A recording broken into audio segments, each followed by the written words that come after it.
Good morning guys. সকাল হয়ে গেছে, এখন বাজছে 10:30। তো আজকে আমায় রান্না আজকে কিছু নেই, শনিবার প্লাস আজকে তো করবো ভেজ বিরিয়ানি প্রেশার কুকারে। তো তার জন্য আমি নিয়ে এসেছি একটা আলু আর দুটো পেঁয়াজ, এখন এগুলোকে কাটবো। আর এখানে বাবু বসে আছে, ওর সকাল সকাল খাওয়া কমপ্লিট।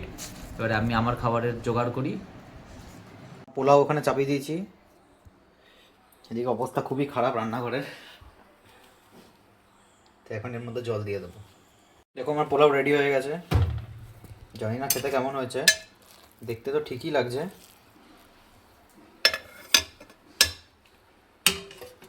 এবার খাবার টেবিলেই বুঝতে পারবো কেমন হয়েছে। গুড আফটারনুন গাইস, লাঞ্চে বানিয়ে নিয়েছি।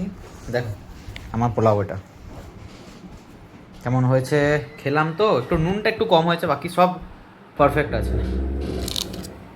আর এটা একটা আমাদের এখানে রেস্টুরেন্ট আছে অভিনন্দন বলে, ওখান থেকে অর্ডার করেছিলাম চিলি পনির। এই যে চিলি পনির, চলো এটা খেয়ে নিয়ে। ম্যাক্সের খাওয়া কমপ্লিট, এই যে বসে আছে। এই টাকা, এই টাকা দিকে তাকাবি না রে তুই। তো চলো খেয়ে নি।